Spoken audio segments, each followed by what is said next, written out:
Good evening, colleagues and friends. Once again, welcome to Pon the Politique. Myself, Thandolwethu Dlanga and Lunga Mantashe. We welcome you into this wonderful day. As you are aware of today's program, we will be discussing the issue which we call the conundrum of the coronavirus vaccination. And over the past few months, and since the declaration of the, the pandemic, the COVID-19, there has been various ways that have been used to try and flatten the curve of the virus. And one of the latest has been the issue of vaccinations. And to this day, there has been different perspectives and different ideas as to what is it an issue of are people being forced to take these vaccines and so on and so forth. So today we are going to be discussing that, and let me quickly make an apology on behalf of Advocate Mosima Rasilelemula. She is unable to connect at this moment, but we've got Lunga Mantashe, our permanent resident, here with us today, and also we've got Budnelvis Kema. Budnelvis Kagema is a known anti-apartheid and liberation struggle activist under the banner of Black Consciousness Movement and AZAPO. She is currently serving as the chairperson of AZAPO in Azania. And Lunga Mantashe, as you all know, that she is one of our permanent residents in this Pon de Politique, and myself is Thandolwethu Dlanga. And I welcome you all. We are live streaming this program on our Facebook page, Pon de Politique Facebook page, on Lunga Mantashe's profile page, and on Twitter handle, which is at Odika1. So if you go on Twitter, you will see where is this while this thing is being live streamed on. So as a way of moving and making sure that we proceed with the progress of the day, about 6 months ago, the President of the Republic has, that is the President of the Republic of South Africa, President Ramaphosa, stated on the national broadcasting news that nobody will be forced to take the vaccine. And over 6 months to date, he had said, and this is important as our way of starting our program. These are the words of a president, which will help us start with the discussion of today. Aim to make the vaccine There's the president. to all adults living in South Africa, regardless of their citizenship or resident status. We will be putting in place measures to deal with the challenge of undocumented migrants in our country so that, as with all other people, we can properly record and track their vaccination history. It is in the best interests of all that as many of us receive the vaccine as possible. But I want to be clear, nobody will be forced to take this vaccine. I want to repeat, nobody will be forced to take this vaccine. Nobody will be forbidden from traveling to wherever they want to travel to, including from enrolling at school or from taking part in any public activity if they have not been vaccinated. Nobody will be given this vaccine against their will, nor will the vaccine be administered in secret or in some dark corners. Any rumors to this effect are both false and dangerous. And we would like those who are spreading these rumors to stop.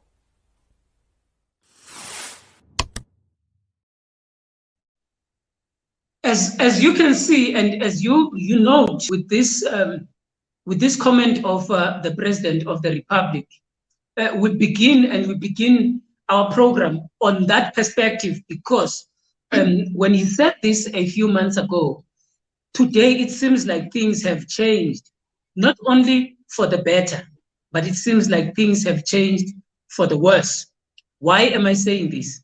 The MEC for Education in Gauteng, MEC Panyaza Lissoufou, he has been reported to have said that grade 1 pupils will need vaccination permit to be accepted at schools in 2022. Now, this comes at a time when the imperialist countries under the European Union and the United Kingdom have introduced what we call COVID passports. Now, the BBC, one of the imperialist broadcasters in the United Kingdom, reported some nations installed own versions of COVID passports. In the UK, BBC records, the colonial master, that is now the United Kingdom, which is the colonial master of South Africa, has also announced the plans to make full vaccinations the condition to even enter nightclubs.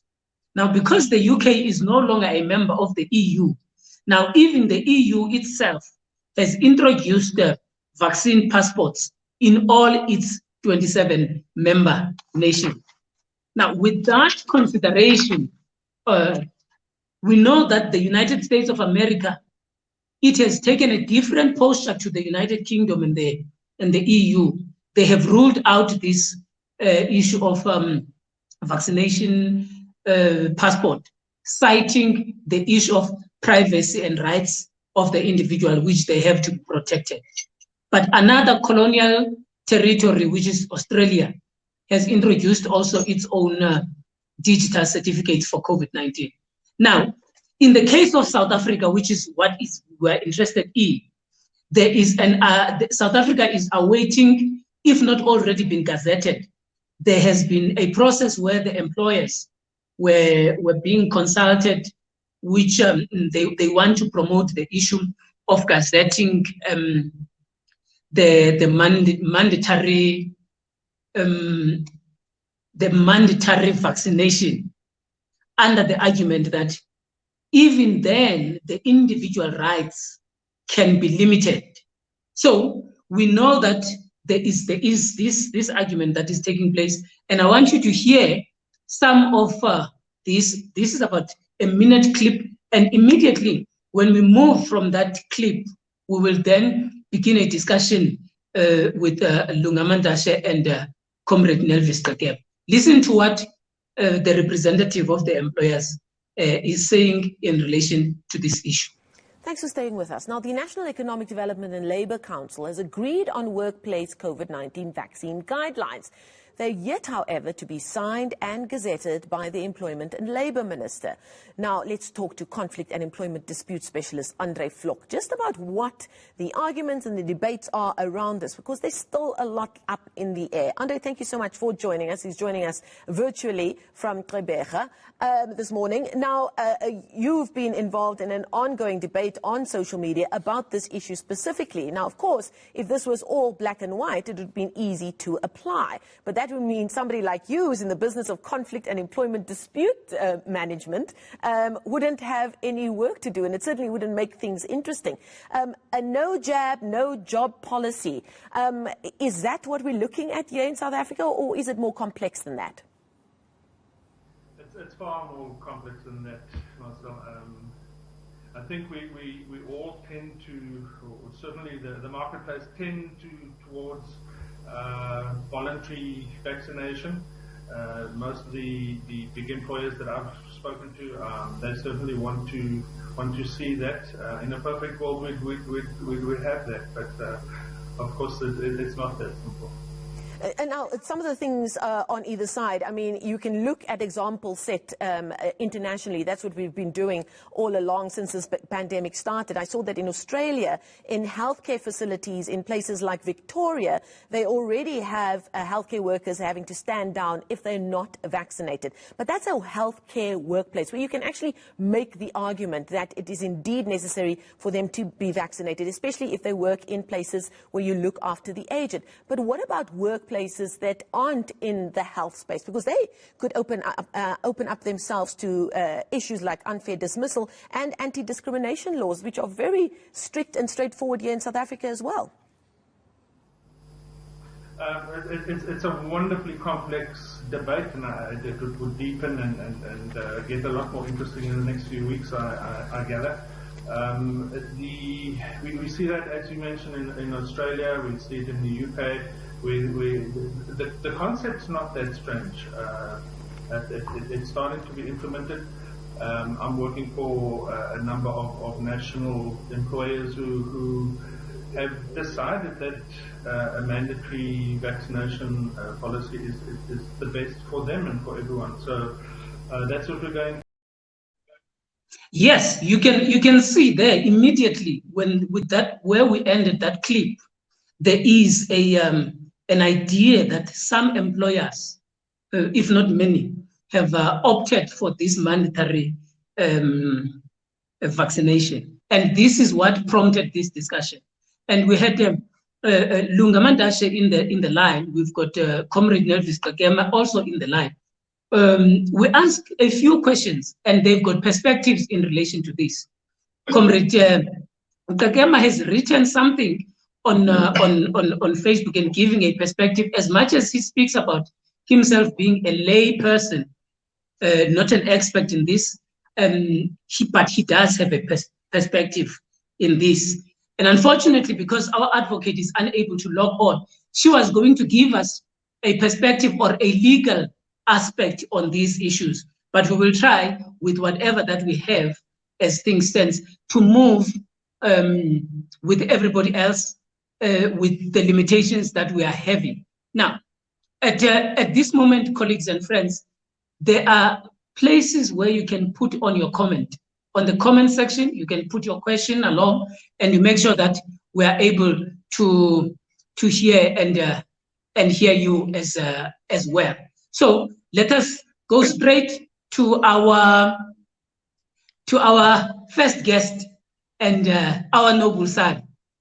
Lunga Mandashe, good afternoon or good evening, son of the soil. Kunjani Poko.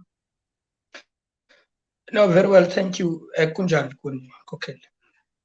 No, nam ndiyapila.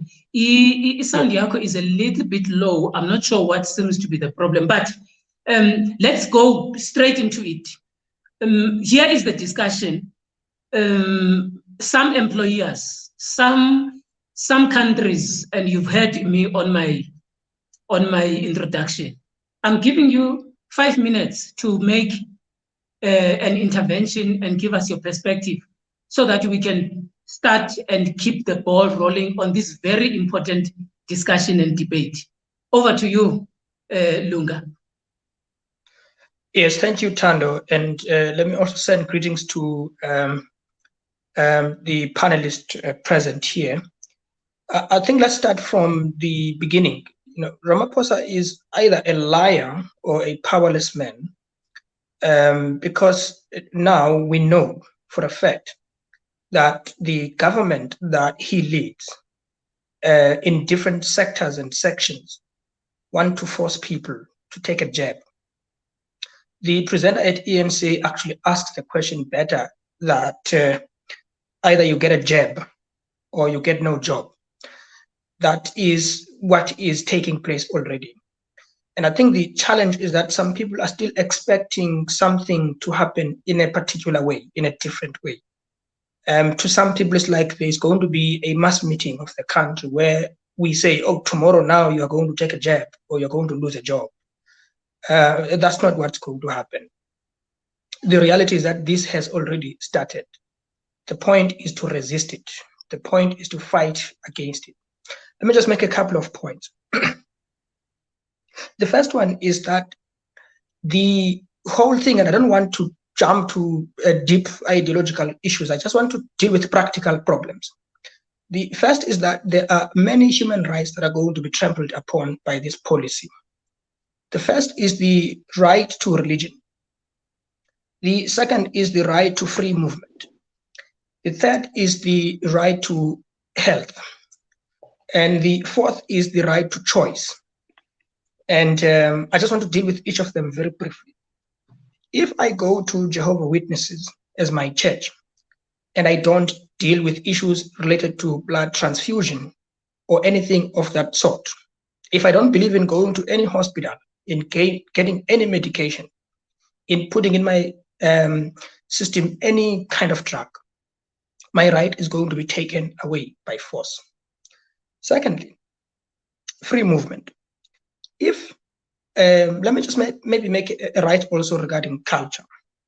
If I am a very strong believer in particular forms of culture or customs, and I don't take kindly to Western medication for whatever reason, even if it's a conspiracy theory, even if I just don't like it for whatever reason, my right and my view is going to be taken away. Second, free movement. It's already happening in New York City. They have promulgated a law. It's already happening in California. They've promulgated a law. People are now being prohibited to go to the gym, to go to the bar, to go to the shop, to go to the malls, and so on, if they have not vaccinated. This is taking away human rights. There's no doubt about it. The third issue is the underlying people with underlying conditions. There are two issues here. One, if I have an underlying condition, suppose I'm sick with something, and that it would not be a good idea for me to take a jab. Now I'm going to be forced to take a jab. But let us say I'm not going to be forced. Let us say I'm going to be allowed to continue to not have a jab. In which case that will destroy their theory that everybody should be vaccinated. Secondly, there are issues of doctor-patient confidentiality. I cannot reasonably reveal my health conditions to anybody if I don't want to. That's my right to privacy, and that's my right to for my information to be kept confidential. The very idea of producing a passport or proof that I have vaccinated is precisely the idea that I myself must reveal myself. This is the same thing we would say to people with HIV, that they have no obligation to anybody to reveal their HIV status. It is just unacceptable, it's wrong, and it's taking away human rights. Finally, choice. But maybe let me just quickly make another point about the people who cannot access doctors. If, for example, I'm too poor to access a doctor, I do not know what my underlying condition is, number one. Number two, I don't have money to access a doctor to tell me about my condition. Number three, I am now being asked to go and vaccinate, despite not having that information, including the people who will vaccinate will have no information of that sort whatsoever. Let me just say this very clearly on the question of the right to choice and consent. 28 people have died as a consequence, at least we've been told, of having taken vaccines. These utilitarian principles that the government is applying, that at least most people have not died, are wrong, because they make an assumption that Thando is not important because he is an individual. But the whole 7 million people who have vaccinated are more important than Thando. So this departs from the very liberal principles that these people actually hold. And therefore, the point is that if I have a right to choose, I have a right to decide whether I want to vaccinate or not. I should not be forced to vaccinate. And finally, in this point, if people are worried, just like me, that these vaccines have got side effects and could potentially kill you, if in a million people, 28 people have died, maybe those 28 people will come between the three of us here today, tomorrow, if we go and vaccinate. We don't know those facts. And therefore, we cannot reasonably be told by a government that we will be okay. We are not children. We are adults. We have a right to make the choices we want to make. So this is the stripping away of human rights. It is dictatorship. It is authoritarianism. And it is wrong. It must be resisted. It must be fought. Thank you.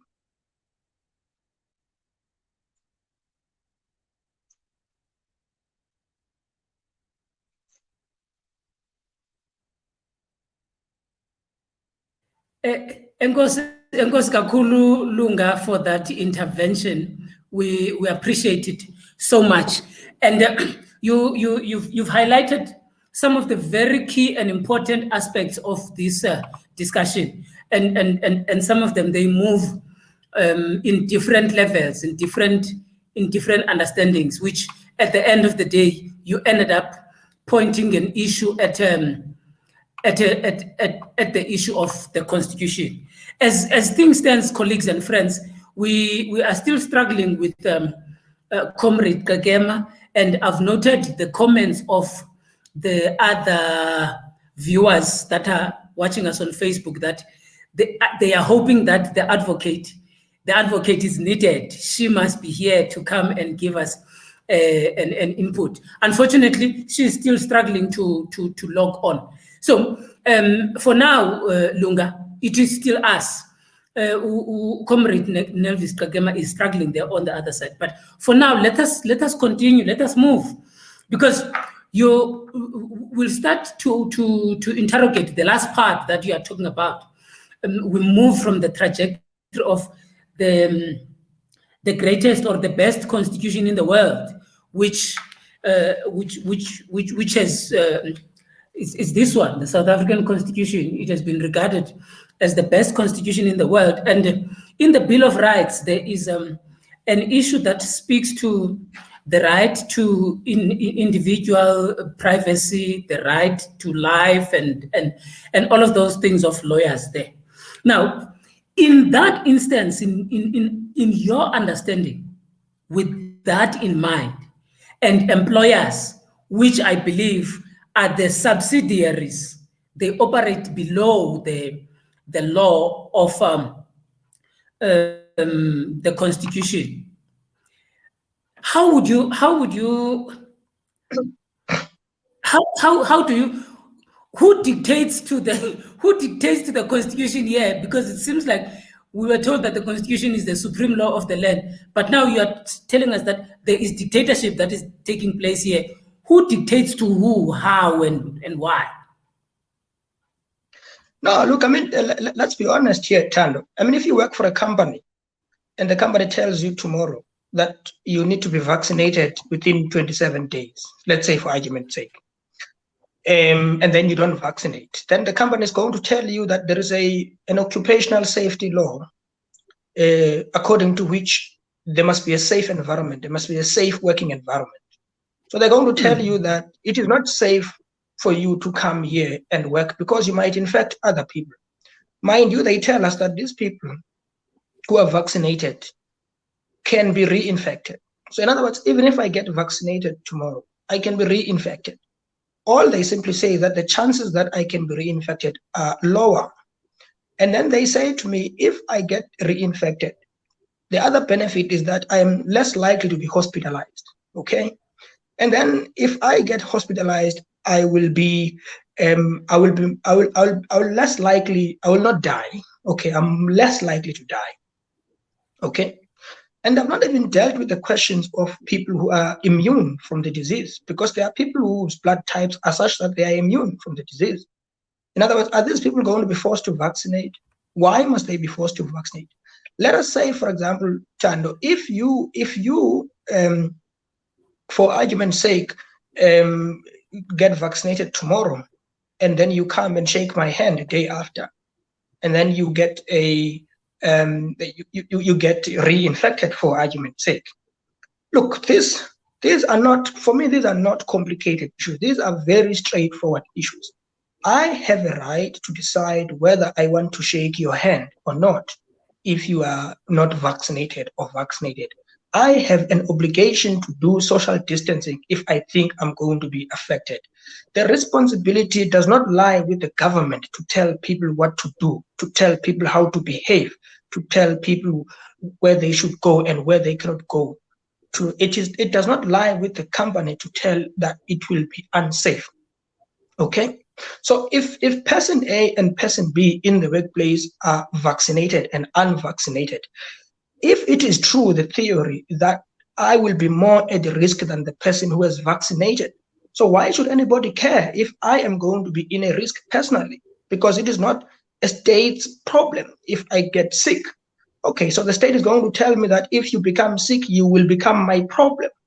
And that's not necessarily true. Let's look at the hospitalization rate actually since last year. Let's look at the facts and the evidence.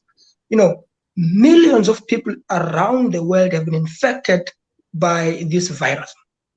And we are told that people who have been infected by the virus become immune, some for 3 months, some for a longer time. We are told people who were infected by SARS, by SARS-2 virus 20 years ago, so 17 years ago, are still immune today. We are told those facts by the medical doctors and people who know better than we do. Now, why am I going to be forced by a company without a company having enough and sufficient information about my medical status? Why should I produce a certificate? Okay, so the debate about safety is a debate that actually couches the real debate. And the real debate for me is that the pharmaceutical companies have produced an excess of vaccines, and they now are looking for a market to buy these vaccines. They want these vaccines not to go to waste, but to be used. And therefore, we are being forced to use these vaccines because these companies are not going to accept their vaccines not being used, because otherwise they are useless. So we are here dealing with the problem of the big pharma, okay? Collaborating and working in cahoots with big corporations that have big capital and power to threaten workers to not come to work if they are not going to be vaccinated. So, and there are a couple of other things. Maybe we need to deal with the questions of privacy around this issue. But let me just pause here for now. Yes. Lunga, you are touching on very important things, and I want to inform the viewers that even now the learned advocate is still struggling, and also our guest Nelvis Kagema Naye is struggling to connect. Both of these guests have traveled to their respective homes. That means Comrade Nell went to the Eastern Cape and the advocate went to the Limpopo. That is another debate which we should understand about the issues of infrastructure in those provinces. But it's another matter that we're going to deal with at a later stage. But where you just ended, I want to ponder on some of the things that Nelvis has written about. And he asks a few questions, and he says, I'm saying these things because I'm just a layman, but I want to make my submission in this COVID-19 conundrum. And therefore, those who are informed, those who know, those who are experts can tell me, but I can only trigger the conversation. And he says, there is a strong suspicion that COVID-19 is human-made. And we have heard of the superpowers blaming one another and forcing that some investigations must be conducted. So that speaks to the issue that you just spoken to about the overproduction. And two, he says several countries with the necessary capacity have been quick to jump and conduct research that led to the manufacturing of these vaccines. This also, it comes from a layman, but it's a flow of an argument that is similar to what you just spoken about. And he speaks about these countries. In the UK, they produced AstraZeneca. In China, they produced Sinovac. By the way, China also has a vaccine certificate, but it is not similar to these ones of the global north, but it is the same. They've got color codes there where they color code people. And Russia, Sputnik V, Cuba, Abdallah, Germany, Pfizer, USA, Moderna, and Johnson & Johnson. So he speaks about these imperialist countries with the exclusion of Cuba. I'm including China there as an imperialist country, by the way. I'm not mistaken. So he talks about this, and it flows into the argument that you are making, that there is an underlying information where there is a cohesiveness of people to vaccinate and to produce some of these things. This is one example. I want to show the viewers this example, and I want you to make an input on these issues. Look at what the Times Live has reported. It says the grade 1 class of 2022 in Gauteng will be required to provide COVID-19 immunization certificates to be admitted to school. That is according to the MEC Panyaza Lisofi. Now, with this in mind, and with what the president said 6 months ago, do we have really a capacity to trust our government when it comes to these things? When we get all of these mixed messages, when we get all these understanding, can we really trust them? Well, first of all, this is not our government, okay? This is a government for itself. It's not for anybody but itself. Secondly, that's the reason why they lie. They can say whatever they want to say for whatever reason that they want to say. And those reasons usually have nothing to do with the people on the ground, like you and me who are having this conversation. So, thirdly, I want to deal with this question of what Lisofi actually says must happen in Gauteng. Look, that's actually a very bold statement. And because these people, bayadelela, bayasidela because bayazi into bakhombisawuyenza. Bayasazi into basenze too much docile, to accept, mediocrity, to accept nonsense, and to accept their proposition without question. There are two things here actually involved. The first one is that we were told that kids actually don't necessarily have a high rate of infection. Now suddenly they must be vaccinated. For what reason? If they are actually even less likely to die from COVID, from COVID. How many kids stand have actually died from COVID? I mean, I used to be worried last year that kids were going to get in serious trouble. But now, I've not had serious deaths from kids. Even I didn't have that information last year. I was worried genuinely. Now, how many kids have died from COVID? Okay, I don't know if you have the stats with you, or maybe I'm missing something. The second question is, because a minor cannot consent to being vaccinated or not. And here we're not talking about vaccination for babies that have just been born, which is a normal practice, which itself I do not actually like. Because you have to remember, the 21st century is not the only century in which kids were born. Okay, human beings have been living, some evolutionists even believe they've been living for millions of years. Okay, a Christian believes we've been living for 6,000 years. So the fact is, you can't say you are trying to protect babies by vaccination, generally speaking. So the second issue is that kids cannot consent because they have no agency to consent to being vaccinated or not. Now, this begs the question, who is going to consent to these kids being vaccinated? Are parents going to be engaged in these debates about their kids getting vaccinated? Or are parents being told that your kid, if you want your school to gain access in this school, they must be vaccinated or they will not gain access? In other words, this is systematic exclusion on the basis that one has not been vaccinated. This also links to the question that if you have got too many, if you've got vaccines across the board, somebody needs to buy them. Okay, there is a low turnout of people who actually want to vaccinate. It's quite interesting. But it's also interesting that in countries like the United States, over half of that population has already been vaccinated. About 170 million people in the United States have already been vaccinated. But what is the interesting thing?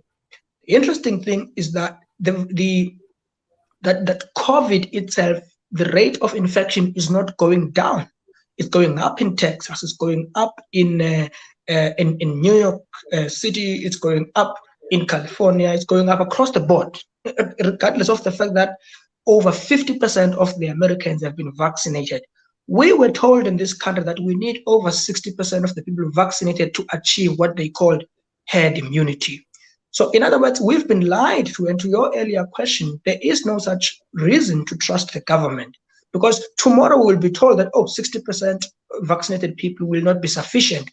We need to vaccinate some more people, because proof is in the United States, over 50% have been vaccinated, and they have still not yet been able to deal with the so-called COVID variants that are taking place. So the key issue for me in terms of what you were raising is twofold. One is the consent, two, the ability to consent. Okay, underlying that issue is that if you can't get consent from a child, effectively you're telling the parent to force their kids to be vaccinated. And that, I think, cannot be justified. That is not justified, and that's not acceptable. And I think it should be resisted, obviously. Yes, yes. I think you are raising a very important issue here about resistance. And abantu abaninzi bayathanda uyibaleka lento ye-resistance. We have seen it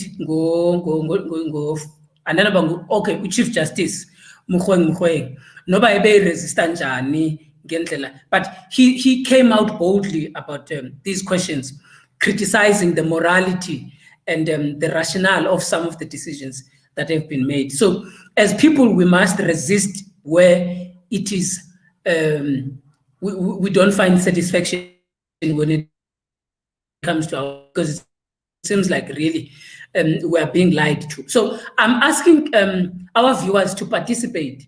And also I'm asking if there is anybody who has got the know-how, who can contribute extensively on the aspect of the law in this discussion before we reach 7 o'clock. They can just send us a comment. We will load them in so that they participate in the discussion. But we are taking your questions and comments now on different platforms so that we can discuss this issue. We start immediately there. Kukona Unsigimazmai. Uti, thank you very much for this important topic. Another comment, and Uti, she's hoping that the advocate can win to come through, because we really need the legal aspect into this. Yeah.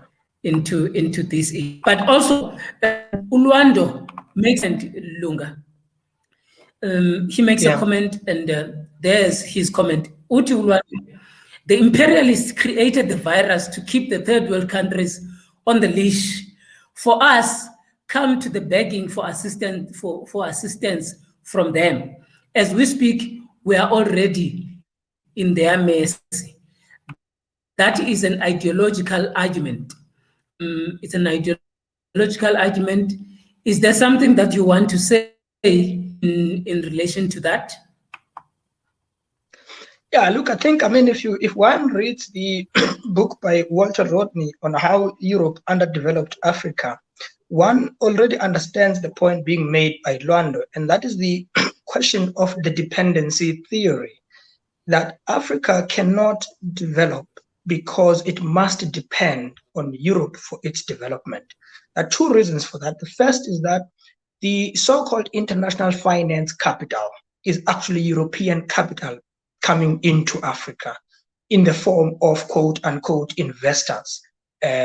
Okay, so that's the first thing. The second thing is the TWO, the so-called World Trade Organization, that talks about free trade, removing barriers, destroying local industries, using international competition. And what that does is to create this dependency syndrome, because local markets are destroyed by international capital. Local products are destroyed by international competition. And therefore you are left at the mercy of the United States, of the United Kingdom, and of the Chinese. And then you are in a trap, because you can't produce your own drugs, okay, because of intellectual property rights, because these European countries have got intellectual property rights. Let me give an example. Walter Sisulu is actually developing a vaccine as an example, and it has been doing so for quite some time. I think it's in the final stages right now. But the government has not taken heed of Walter Sisulu's development of a vaccine. Because if when Walter Sisulu succeeds in developing this vaccine, the implication is that you no longer need AstraZeneca, you no longer need Sputnik, you no longer need Pfizer, you no longer need whatever else you want to call from China, anything whatsoever. And that is critical, because the next debate you're going to have that, like in the case of the HIV, is that, well, you are stealing. That's what the US is going to tell us, and Europe. They're going to take us to court and say we are stealing their intellectual property. We're stealing their ideas to develop a vaccine, right? Because this idea of intellectual property rights is actually a capitalist thing. So that's what we are dealing with here. Has COVID been developed by the global superpowers? There are reasons to suggest that that theory may actually be true, because we now know from evidence that the virus didn't actually start in December 2019. It actually started a little bit earlier, in 2019. And there are views that it has happened in Wuhan, and that it spiraled out of control, and that there was probably a systematic way in which the vaccine was meant to be spread across the board. I don't have evidence for that. I can only conjecture theoretically that it is theoretically possible to assume the validity of that theory, given the fact that viruses can be created, and they can be created for reasons of disrupting economies, for reasons of depopulation, and for other interesting reasons. Like in 1985, we know for a fact that P.W. Botha had made a statement in Parliament on the 15th of August to the effect that they were going to cause black men to be infertile, as to be unable to produce any babies whatsoever. That was a depopulation strategy. We know the same thing had happened with HIV. And therefore, I am saying, on the basis of historical evidence, you cannot discount the theory that there has been an attempt by global superpowers to do this kind of thing. I don't think you can discount that. But maybe I just wanted to make a point, interestingly, about the law. I'm not a lawyer, but I'm not a lawyer by profession, okay? But I know that Section 36 of the Constitution of South Africa, the one I don't like, talks about when rights can be limited. So South Africa has assumed what I call a Jean-Jacques Rousseauian social contract. In other words, the view that we are members of society and the state cannot exercise power in a way that takes away particular human rights. And I know that rights such as right to choice are not non-derogable rights. In other words, they are rights that can be tampered with by the Constitution. They can be limited by the acts of government. The question is, to what extent can a right to choose be limited? Under what circumstances can those rights be limited? And what defense can the government offer to limit particular rights, like right to choose, a right to choose implies a right to informed consent, because you can't choose unless you are given options and that you are properly informed about the consequences of using a vaccine, the safetiness of the vaccine, the effectiveness of the vaccine, and the likelihood that the vaccine might cause side effects and what those side effects may be, and how that may play out, for example, in your body. There are also other rights that are going to be trampled upon here, which I know for a fact. And that is what they call a right to, autonomy, bodily autonomy. If you are going to put something in my body, you are tampering with my bodily autonomy, with my right to control what comes into my body. This right to bodily autonomy, Thando, actually is used often when there's a defense for abortion. And that is to say that women have a right to do abortion because it is their bodies that must carry these babies. And therefore, they have to have an ultimate right to decide whether they can abort this baby or not. There are also other rights that are being trampled upon on the question of informed consent and the question of bodily autonomy. But there's another a question of dignity. If you are going to impose on me a particular right to do certain things, you are saying to me, you are not, you have your amount of dignity is insufficient and is not inherent. And we know that by the liberal constitution of this country, dignity is inherent. In other words, it is not a thing that is given by a government. It is a thing that a government must protect, not give. So in other words, people Must don't get take a yes. right to dignity from government. People have an inherent right to dignity because and by virtue of being human beings. If you're going to pour a drug on somebody's body, you have to explain yourself as to how do you justify putting a drug on somebody's body without their consent? How do you force people to do something that they would not otherwise do? And this is, I think, this is going to cause a backlash. What it tells us is that the Constitution is just a piece of paper. If the so-called Constitutional Court is going to let these corporate thugs do as they please, then it means we're not at the mercy of capitalists themselves, which actually is the fact. Yeah.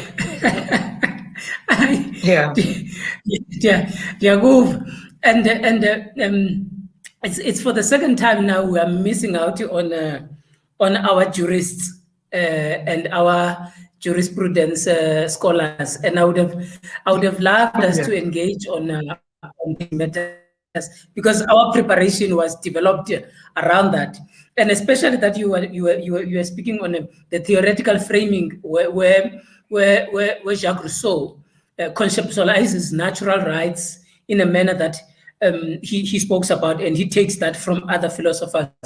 But he speaks about the general will.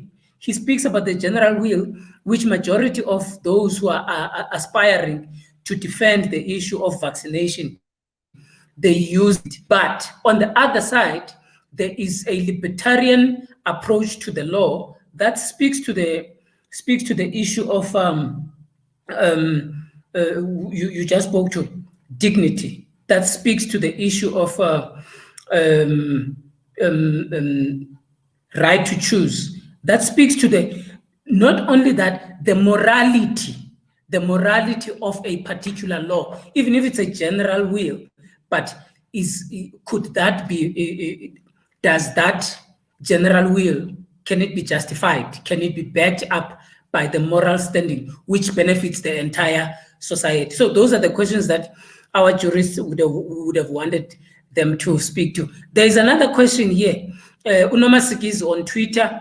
Uti, do you think that the vaccine certificate will also be required for the social relief of distress?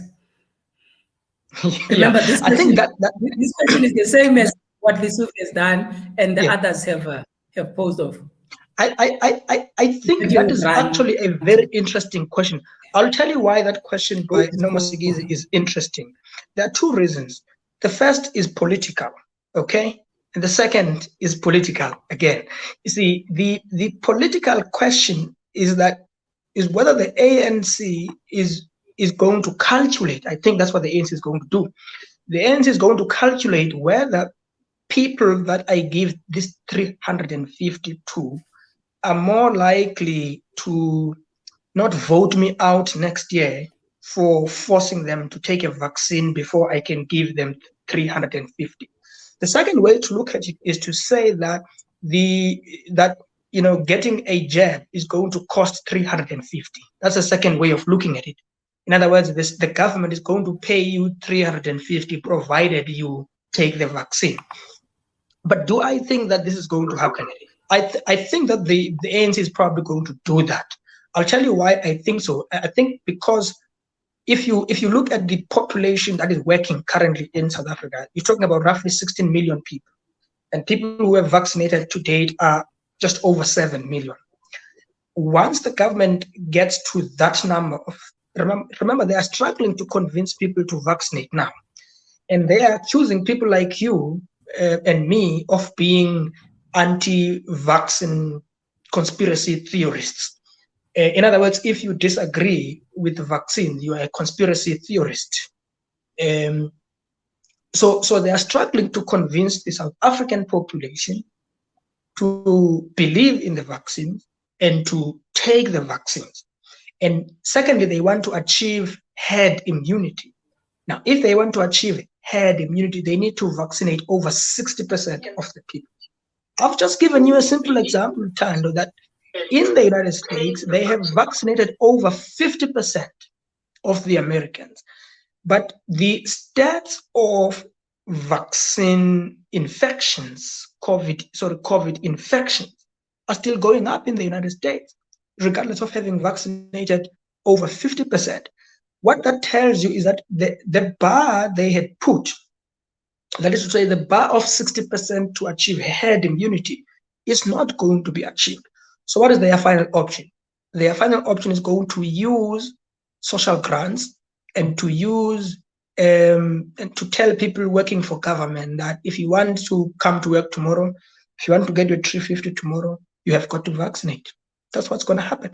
I believe very strongly that that is what is going to happen. And I believe already that that is happening in the education sector. Teachers are already being forced to vaccinate in order to come to work. Who are those most vulnerable teachers right now as we speak?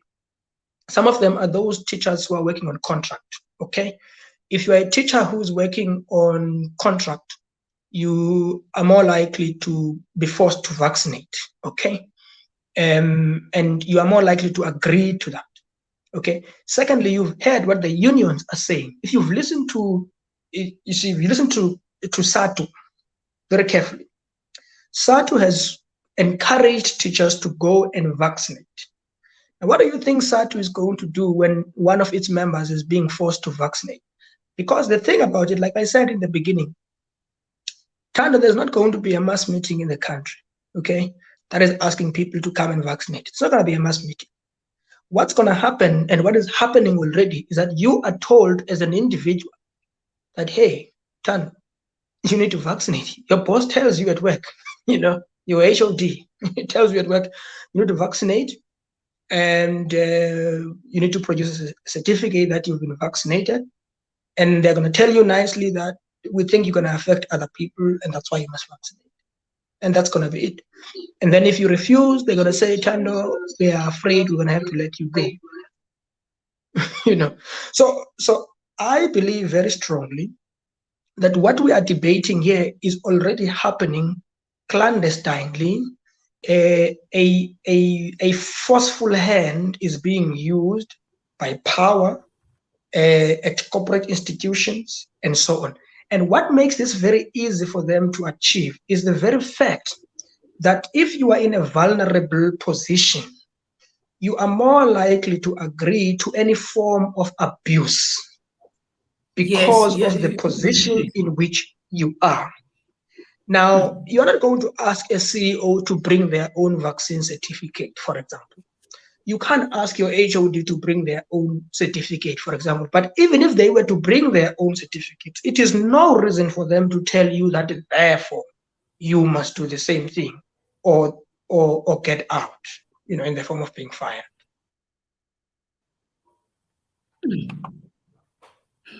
There's a very interesting matter that just pops up. I'm popping it up now. What about the mainstream media that is not covering the anti-vaccine protests that are taking place all over the world? Yes. That means, are they forced or are they part of the problem? That is the first question. Secondly, he says, I heard some CNN journalists were fired for not vaccinating. Now, sake of this, excuse me, Untandiso here on this question while Wenalunga you answer this question. I want to share something which would help us answer just to prove to everybody what Ntandiso is saying. Look at it. I just placed something on the screen there. Can you see it? Yes, absolutely. Yeah, I think you see. Let me just make a quick comment about the point that Ntandiso is making. That is. Yeah. So should I go on? Okay, so the point I wanted to make actually continue viewers. Okay. I just wanted maybe to say Lunga. that it's interesting that you know, to the point of Ndandiso, you know, CNN actually is a liberal cable, you know, cable TV, and CNN supports the Biden agenda. CNN has been actually having a lot of hatred for Donald Trump when Donald Trump was a president. And CNN actually participated actively. It's not just CNN, it's CNN, ABC, MSNBC, you know, different other cable news in the United States that have supported Joe Biden and the Democrat Party in the United States. And the reason why they are doing that is because they are also actively supporting the idea of mandatory vaccination in the United States. They are also supporting the view of mandatory wearing of masks in the United States. But they are not different from what ENCA is doing here in South Africa, because you see, CNN is owned by private capitalists, private individuals who want to drive a particular narrative. And the reason why CNN would not cover particular protests happening, say, for example, in the United States, in different parts of the United States, and the reason why they wouldn't cover those protests is because those protests stand exactly in opposition to what the media stands for. This is the same thing here in this country. When there was this Zuma thing, you know, that was happening, if you wanted to look at how they covered the case at KZN Pietermaritzburg, and in CNA, in ENCA and the SABC, you could see the way that they were covering it, that they were taking sides on the matter.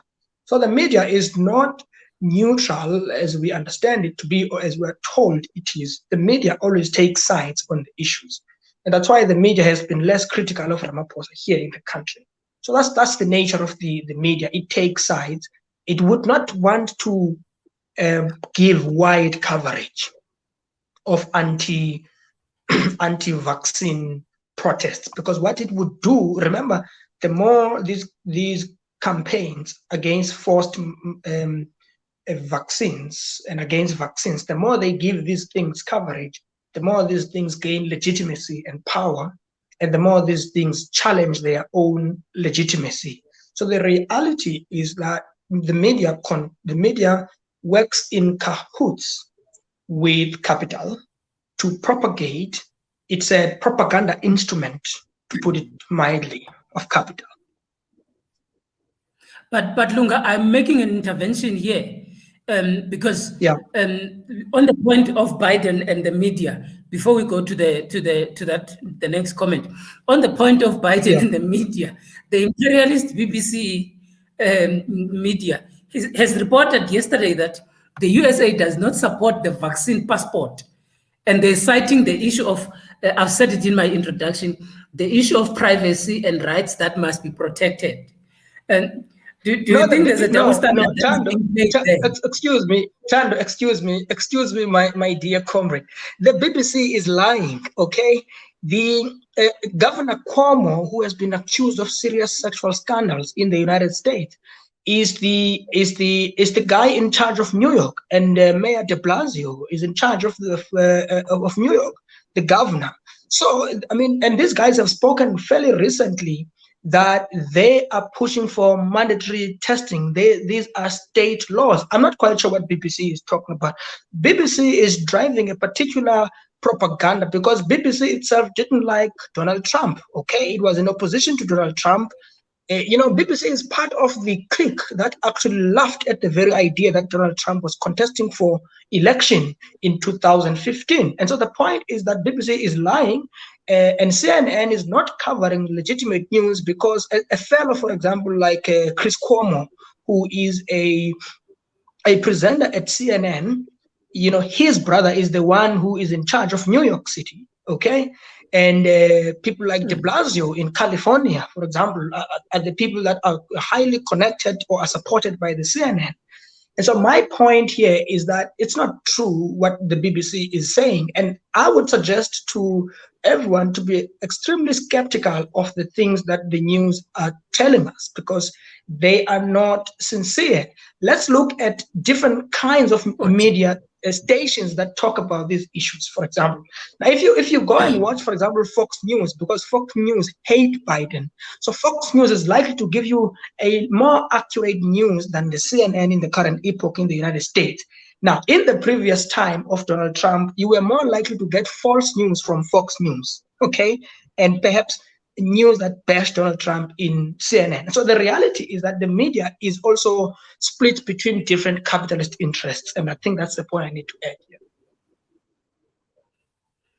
Yes, let's come back to South Africa now, because it is important. Untandiso continues to say that UWIMBI also is offering a cup of coffee when you prove that you are vaccinated. These are some of the other ridiculous things that our country is participating in. And I don't think this is just nonsensical. It is just foolish. People must understand it from that perspective, that you can't give up your right to dignity, a right to life, right to choice, and a right to decide what must happen to your body over a cup of coffee. And I want to make this disclaimer to the viewers and everybody else who is watching this and who will watch this at a later stage, that on the politique, Lunga Mantashe and Thando Lwethu are pro-choice, are pro-choice, are pro-choice. I'm repeating this over and over again so that those who want to use the information that is on social media to produce and drive a certain narrative against a certain group of people, they must understand and understand it well, that when we make these interventions and these perspectives, we are not anti anybody, but we are pro a choice and a pro right to a dignity. Now, Lunga, as we are closing off, this platform, such platforms, because it links to, in South Africa, we know that we've got the SABC, which is the State Broadcasting Corporation. We've got the ENCA, we've got Newsroom Africa, and the other local stations. There seems to have been a great move where there is a one drum that is being beaten in relation to CR17 or CR22 or the administration of Cyril Ramaphosa and the issues that relate around that. Why is it important for activists and people who want liberation, people who are anti-colonial, people like myself and you? Why is it important to use such platforms that are available like YouTube, live streams, to produce their own narrative, to produce their own perspectives on the political, social, and economic issues? Why is that important, especially in this day and age where there is no critique against the current president, and two, where there is a use of dictatorial tricks by the current administration? Why is it important that people must continue to have such platforms like Pont de Politique? Look, I think that there are three important reasons. The first one is to fight against the monopolization of information distribution. Okay, the government does not have a monopoly over knowledge and information.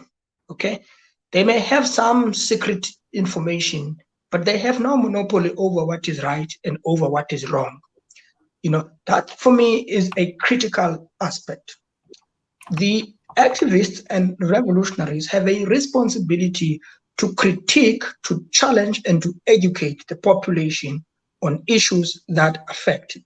That's the first reason, to basically fight against mainstream narratives about what is right and what is wrong.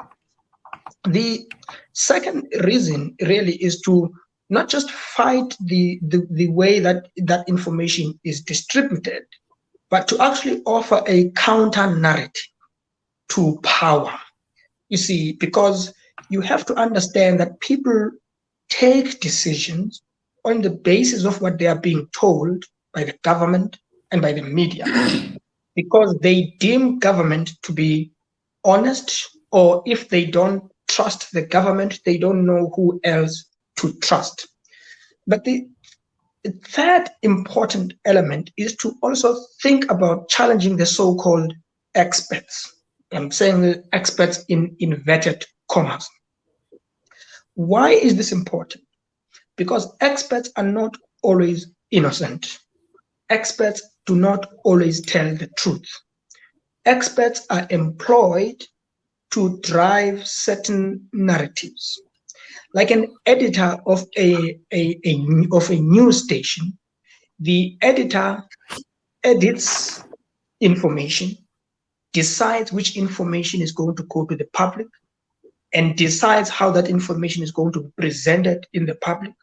In other words, the editor profiles what we call talking points in the public. They decide which issues are going to be implanted in the mind of the reader of the news, of the listener, or the watcher of the news. We then have to challenge these so-called experts. We don't just have to challenge experts, the experts in the social sciences. We have to challenge the experts in the hard sciences, the so-called hard sciences. There are people who think that they are better positioned in society on issues of vaccines purely and precisely because they were medical doctors. I refuse that we should accept what they say at face value. I'm not saying we should not listen to them, but I'm saying we should be extremely careful when we listen to them. Because after all, they work within a particular medical profession that is driven not by them, but by the powers that be, that have an interest in pleasing big pharmaceutical industries, including these government agencies that are the middlemen in the bureaucracy. They stand there to, this is why sometimes, Tando, you've got very dangerous drugs distributed into the general public, into the general market. These dangerous drugs that have got serious side effects that have sometimes led to deformities in other people's health. These drugs pass through a particular so-called legal process, bureaucracy, agencies, bureaucrats and technocrats. Now, and they're supposed to be safe, but they go into the market. When you go to the chemist, you buy a wrong drug. And yet this drug has passed through the so-called experts. And we are told that we must listen to experts. Finally, these are the same experts who told us last year. In fact, the biggest expert today, Anthony Fauci, in the United States, has been saying 100 different things about what we must do in this COVID era. On one hand, he told us, wear the masks, you are going to protect yourselves. On another hand, then he later said, no, don't wear the mask, you are going to infect yourselves. And then now they're telling us, take the vaccine, you're going to be very safe. They told us that in July this year, we will be back to normal. They are telling us now that we're going to be with the virus for a very long, long time, and we must wear the masks. These are the people that we're supposed to trust. These are the people that are supposed to be experts. And we are told that we must listen to them. I'm not an idiot. I'm not going to listen to these fools who constantly lie in the name of expertise. And I suggest that we don't trust these people. The more we don't trust these people, perhaps the better they may be and the better they may become. But the more we trust every nonsense they spew on TV every day, the worse we make our own situations. We have a responsibility as activists and revolutionaries to challenge these idiots who are overeducated, who have profit motives in their minds, and who use their power and the so-called expertise to lie to us, to make us take certain decisions. I have just given you a clear example. We, as the general public, for trusting these fools, have had to give up our health at times. just so we can say, oh, I was told by Dr. So-and-so. See, this is part of the reasons why I hate, I really hate some medical doctors, to be honest with you. And not because they are as human beings, but I hate what they stand for, which is to act in cahoots. Act in cahoots. Yeah, which is to act in cahoots with people who exploit other people. And this is supposed to be a noble profession done. These people take over 7 years getting training. Training for what? To lie to us sometimes. Okay. So I'm saying we have to be careful. And our duty is to educate. Yes. And I'm not personally claiming to know anything, but I'm claiming that they should not claim to know anything either. Yeah. Enkosi kakhulu Lunga Mandashe. To our colleagues, friends, and everybody else who has made their comments, we appreciate this, and we are very much thankful. Unfortunately, we are not going to be further taking these comments. We are just going to flight them so that the viewers can see that Umasilo Mpatlele was also here, and she says she concurs with you. And Untandiso as well, who has been interactive. He says, thank you very much for the discussion. And colleagues and friends, we are going to thank Ulunga Mantashe more than enough for the type of insights that he brings every week in this discussion. He says that he claims that he doesn't know much. He doesn't know everything, but he gives us something to ponder about. And unfortunately, and we're apologizing for our two guests who could not log on this today's program. And this has then limited our scope in discussion because we wanted to get into the discussion of the law and also the aspects with Advocate Mosima, including Comrade Nelvis, on other things that he was equally raising. But our point is that when it comes to the COVID-19 vaccination, there seems to be something that is underlying there.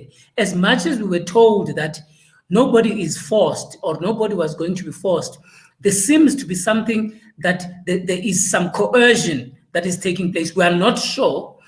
We are bringing this to the public so that the public can decide, can make their own choice, can make their own determination in relation to this COVID vaccination. So we are very grateful for your participation, Noble Son, into this thing, and we are very happy you have made the time with us today. All the best, and thank you very much. And once again, we would like to congratulate you for the good news that you've received from your supervisors and your international markers on your doctorate and the doctoral studies. And we are hoping that by the end of this year, we would have you having your red gown and your doctorate conferred on you. And we could give the title and say the title officially that you are Dr. Lunga Xolisa. So congratulations on behalf of all our viewers and everybody else. Thank you for making the time. No.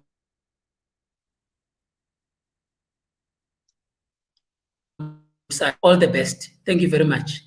Thank you, Tano. Thank you.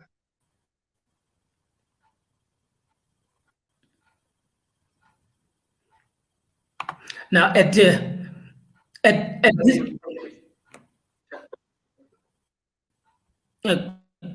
okay, at this moment, and who had used this hour and 15 minutes to be part of this, we appreciate this effort, and we are grateful that you have made the time to be with us on our Facebook page. And by next week, we would be live on our YouTube channel. So we are going to be speaking to the issue of the YouTube channel. We are going to be further engaging on these things. All Thank you very much. Monde Foley, we see you there. Thank you to you for making the time to watch with us. And Ngoposia, thank you as well for being part of the discussion. And everybody else, those who are watching and who are not making any comments, next time we hope that you would make those comments. All the best, Thandolo Tukatlanga, on behalf of Pond the Boutique, all the best. And we say to you, General, salute, bye-bye, and good evening, and have a great week. All the best. Take care.